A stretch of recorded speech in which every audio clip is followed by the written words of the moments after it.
세상을 연결하는 뉴스 브릿지입니다. 일명 키 크는 주사로 알려진 성장 호르몬 시장이 빠르게 확대되고 있습니다.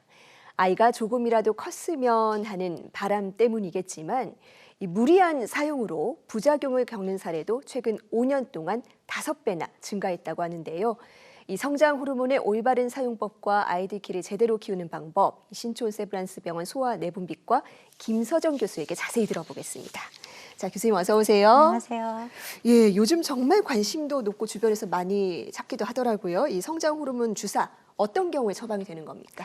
네, 현재 국내에서 성장 호르몬을 급여로 치료할 수 있는 대상자는 이제 성장 호르몬 결핍증 환자 혹은 작게 태어났는데 따라잡기 성장에 실패한 아이 혹은 만성 신부전을 가지고 있는 아이나 터너 증후군, 프리더-윌리 증후군, 누런 증후군과 같은 특수한 질환자들이 있고 또 이제 급여는 아니지만 허가를 받은 건 특발성 저신장이라고 있습니다.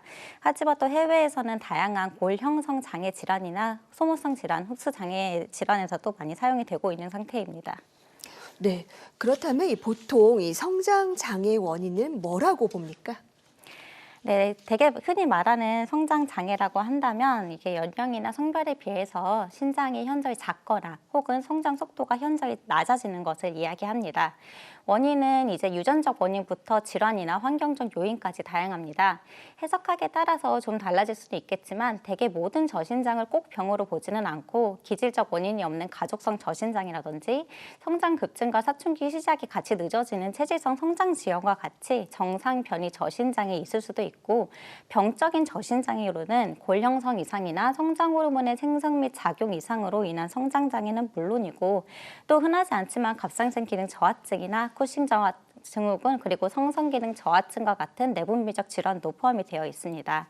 또 이외에도 만성 소모성 질환, 흡수 장애, 약물 노출 또한 원인이 될 수 있겠고 영양 결핍이나 수면 박탈과 같은 환경적 요인도 원인이 될 수 있습니다.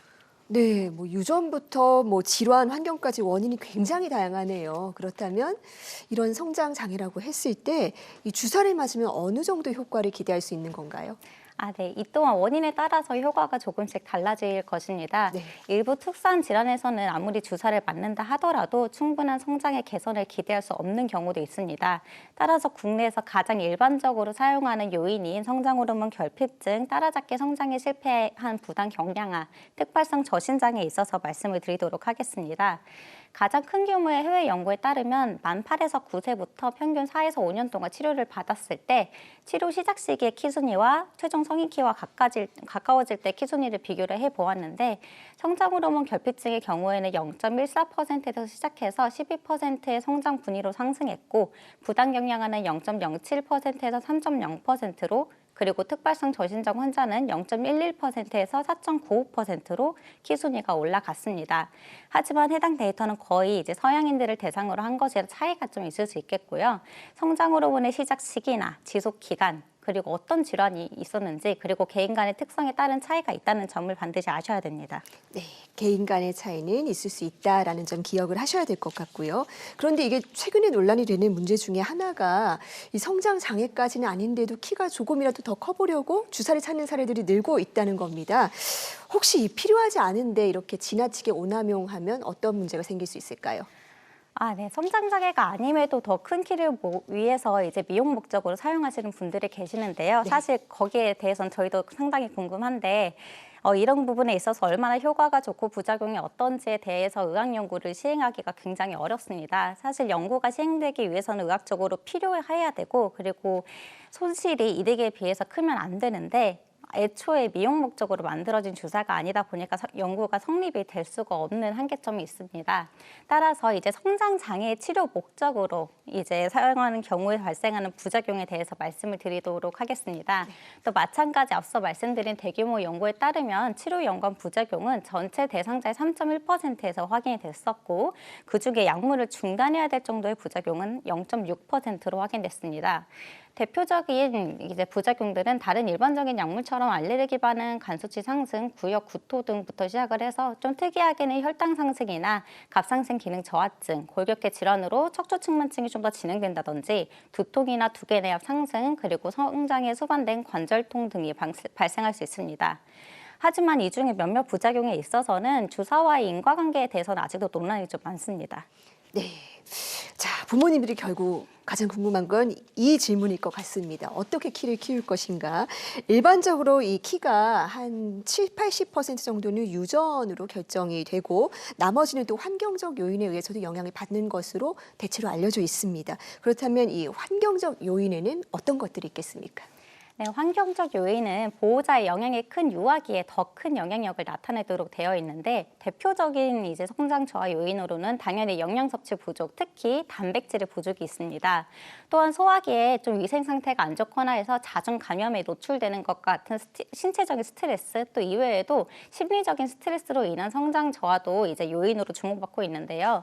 또 후속 연구를 진행을 해보니까 이러한 이제 결핍들이 아동기 시기까지 개선될 경우에는 따라잡기 성장도 좀 가능하다고 보고 있기 때문에 조기에 바른 환경을 마련해 주시는 것이 좋겠습니다.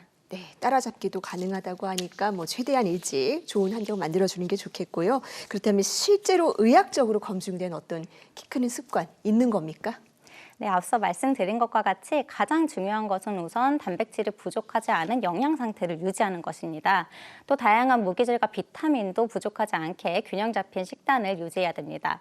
또한 적절한 수면 시간 및 수면의 질도 중요한데요. 수면 초기에 깊은 수면에 들어가게 되면 성장 호르몬 분비의 증가가 관찰이 되는데 또 성장 호르몬 결핍증 환자에서 연구를 해보니까 수면의 질이 떨어지던데 여기에 이제 성장 호르몬 치료를 했을 때 수면 장애가 또 개선된다는 연구도 있었기 때문에 그만큼 수면이 중요하겠습니다. 또 그리고 이제 숨이 찰 정도의 이제 중증도 이상 강도의 유산소 운동도 성장 호르몬 분비를 증가시킨다는 보고가 있고 이것이 24시간 내내 성장 호르몬 총량을 높이는가에 대해서는 좀 논란이 있기는 하지만 반복적으로 규칙적으로 시행할 경우에는 비만하지 않기 때문에 성장 저하를 예방하는 효과도 있습니다. 네, 흔히들 우유를 많이 마시거나 농구를 또 많이 하면 키가 큰다는 속설이 있습니다. 실제로 영향이 있을까요? 보통 우유를 포함한 유제품에는 칼슘이나 비타민 D, 단백질이 풍부하게 함유되어 있기 때문에 키가 크기 위해서 필요한 뼈의 골량이 늘어나게 됩니다. 하지만 칼슘을 이제 다 먹는다고 다 좋은 게 아니라 임계값이 있기 때문에 초과 복용을 한다고 무조건 더 크는 건 아닙니다. 따라서 만약에 단백질 및 칼슘이 부족했던 아이라면 유제품 섭취가 키 순위를 높이는 데 당연히 도움이 될 수는 있겠지만 부족하지 않은 경우에 있어서는 유의한 차이를 만들진 않았기 때문에 적절히 드시면 됩니다. 그리고 운동은 앞서 말씀드린 것 같이 꾸준한 유산소 운동은 도움이 될 것으로 보입니다. 네, 요즘 정말 이 성장 호르몬 주사 처방을 원하는 부모님들도 많은데 혹시 뭐 이렇게 주의해야 될 사항도 있을까요? 네.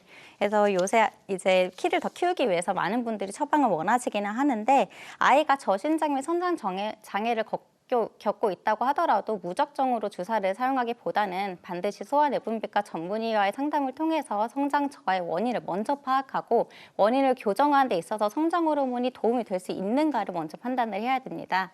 또한 적절한 효과를 얻고 부작용을 줄이기 위해서는 처방 용량을 잘 따르고 정기적인 혈액 검사, 고령령 평가, 신체 검진을 받고 치료를 따라오시는 것이 중요하겠습니다.